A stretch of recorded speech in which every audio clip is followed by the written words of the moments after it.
Selain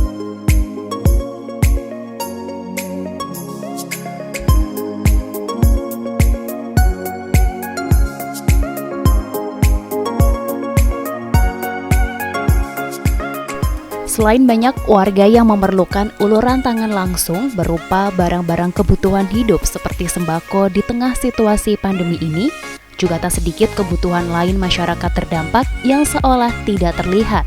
Berbagai kebutuhan masyarakat ini kemudian menjadi serangkaian program oleh Yayasan Adopt a Family yang diungkapkan melalui media gathering pada Sabtu 11 Juli kemarin.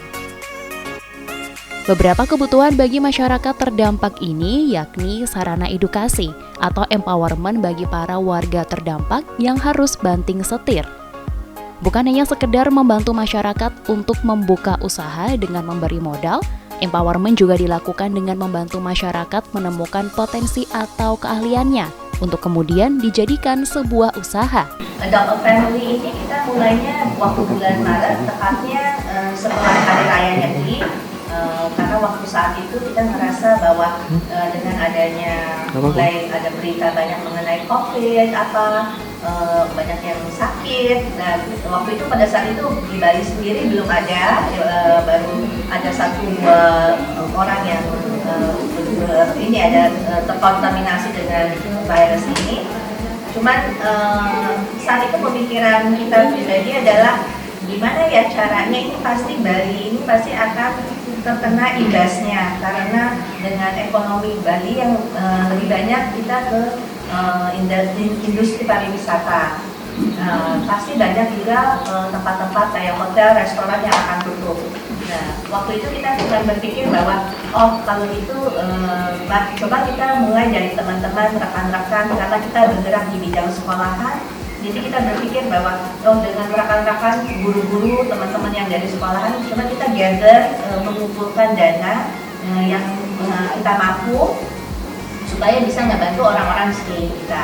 Pada saat itu mungkin waktu saya sharing sama Michael, waktu itu saya bilang, ya nggak apa-apa lah, mungkin sekitar 50-100 orang, karena kan kita semua juga guru-guru, kita juga bermulai dari hal yang kecil.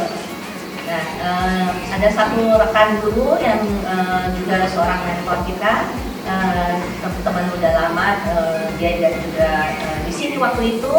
Jadi dia bilang ya udah kita mulai dengan apa yang kita punya waktu itu. Jadi mulai dan kita berpikir gimana ya caranya bisa memberikan food package ini tapi tepat gitu, karena takutnya kan kita memberikan tidak tepat, kasihan juga orang-orang yang lebih membutuhkan.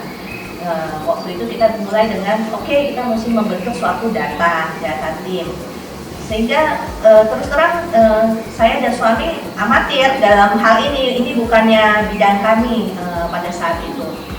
Jadi waktu membentuk data tim, di situ saya mulai dengan memberikan makan siang untuk para pengemudi Gojek online di warung-warung. Tujuannya adalah memberikan warung itu suatu kesempatan yang bisa mereka tetap running dan memberikan makan siang terhadap Gojek, di mana saya bisa mengambil data mereka, data untuk memastikan bahwa mereka tidak ada pekerjaan lain selain mengemudi online. Itu yang kami lakukan awalnya untuk mendapatkan data sebelum kami membuat suatu sistem, di mana yang kami ada sistem yang orang bisa daftar, kemudian tim kami akan datang untuk verifikasi, untuk melihat dengan jelas, baru mereka akan masuk ke daftar pengiriman. Nah, tanpa kami sadari itu supportnya banyak sekali, apalagi teman-teman, banyak sekali teman-teman yang saya mau bantu fotografi, saya mau bantu bikin video.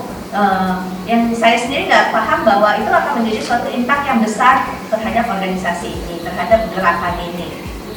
Jadi pada saat teman-teman udah mulai melakukan kayak pengambilan foto, melakukan posting di sosial media, itu makin banyak yang membantu dan banyak sekali yang bukan hanya membantu dalam bentuk dana, yang bersedia membantu dalam bentuk tenaga dan skill mereka.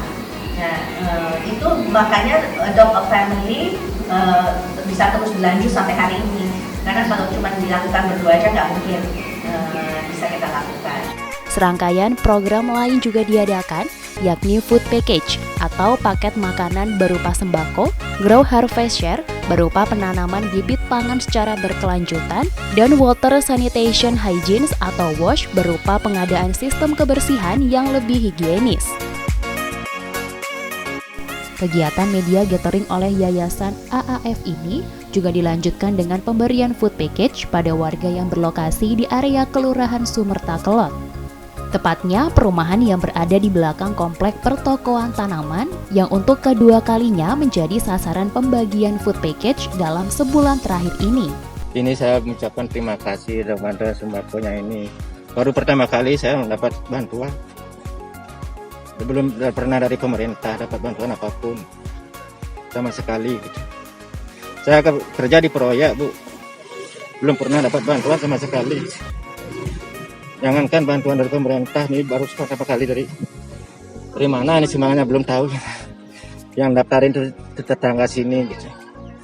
Saya bersyukur, berterima kasih semuanya kepada panitia ini dapat sumbangan sembako. Ini bisa saya mengurangi beban keluarga untuk biaya sekolah anak. Dari pemerintah sama sekali belum dapat bantuan. Diharapkan rangkaian program yang dilakukan Yayasan AAF ini dapat berlanjut bahkan setelah pandemi berakhir. Beberapa program yang direncanakan antara lain pembangunan MCK bagi warga yang kekurangan. Yuk, subscribe akun YouTube resmi Nusa Bali. Jangan lupa like, tinggalkan komentar, share link, dan aktifkan tanda loncengnya. Dapatkan informasi terkini seputar Pulau Dewata hanya di Nusa Bali TV.